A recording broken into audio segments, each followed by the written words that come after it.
हम पिछले कुछ दिन से अपने एलपीजी कमर्शियल उपभोक्ताओं से अपील कर रहे हैं कि जहां पर भी वो एलपीजी से सीएनजी पर शिफ्ट हो सकते हैं, कृपया वो उस तरफ अग्रसर हों। और इसी संबंध में बहुत सारी कंपनियों ने भी कुछ इंसेंटिव घोषित किए। इसके अलावा भारत सरकार ने भी स्टेट गवर्नमेंट्स को रिक्वेस्ट किया कि जहां जहां पर जो परमिशन पेंडिंग है उसे डीम्ड अप्रूवल दे।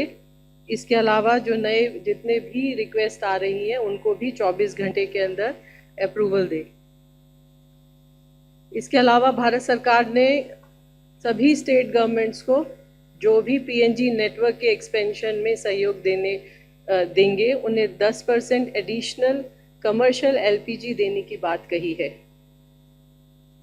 इन सभी पहल और कोशिशों की वजह से लगभग पिछले 2 हफ्ते में 1.25 लाख के आसपास नए घरेलू और कमर्शियल और इंडस्ट्रियल कनेक्शन दिए गए हैं।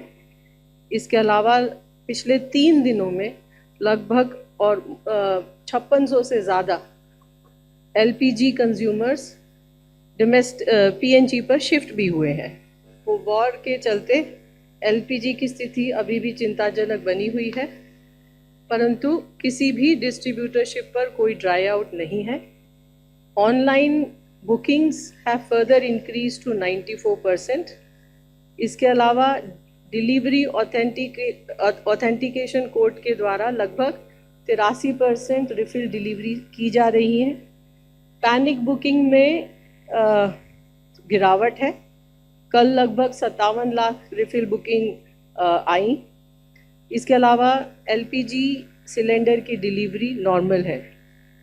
कमर्शियल एलपीजी के संबंध में लगभग 17 राज्य सरकारों ने एलोकेशन ऑर्डर्स जारी किए हैं।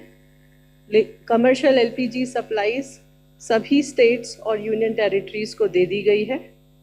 इसी तरह एडिशनल कैरोसिन एलोकेशन के संबंध में भी लगभग 15 states and union territories have issued orders. Social media के माध्यम से आप लोगों के माध्यम से कुछ होर्डिंग और ब्लैक मार्केटिंग की शिकायत भी आ रही है। इस संबंध में मैं ये कहना चाहूँगी कि राज्य सरकारों की भूमिका ब्लैक मार्केटिंग और होर्डिंग को रोकने में बहुत अहम है। इस संबंध में 13 तारीख को भारत सरकार ने सभी राज्य सरकारों को एक लेटर लिखा और अनुरोध किया कि वो अपने यहाँ सभी डिस्ट्रिक्ट कलेक्टर्स को और एनफोर्समेंट टीम्स को एक्टिवेट करें ताकि इस तरह की गतिविधियों को रोका जा सके। कई सारे स्टेट्स में रेड्स जारी हैं। कल लगभग 6000 रेड्स हुई हैं। उसमें से अगर मैं कुछ का नाम आपको बताऊं तो उत्तर प्रदेश में लगभग 1100 रेड हुई हैं और लगभग 1000 के आसपास सिलेंडर सीज हुए हैं। 17 एफआईआर भी हुई हैं और 1 अरेस्ट भी हुआ है। इसी तरह मध्य प्रदेश में 1632 रेड हुई हैं और लगभग 2500 सिलेंडर सीज हुए हैं। तेलंगाना में भी लगभग 1000 रेड हुई है और 2300 सिलेंडर सीज हुए हैं। इसके अलावा ऑयल मार्केटिंग कंपनीज की अपनी टीम्स भी एक्टिव हैं और कल लगभग 2000 रिटेल आउटलेट्स और एलपीजी डिस्ट्रीब्यूटरशिप्स पर सरप्राइज इंस्पेक्शन हुए हैं। मैं आप सभी के द्वारा ये बताना चाहूँगी कि भारत सरकार ने हाईएस्ट प्रायोरिटी डोमेस्टिक एलपीजी और पीएनजी उपभोक्ताओं को दी है।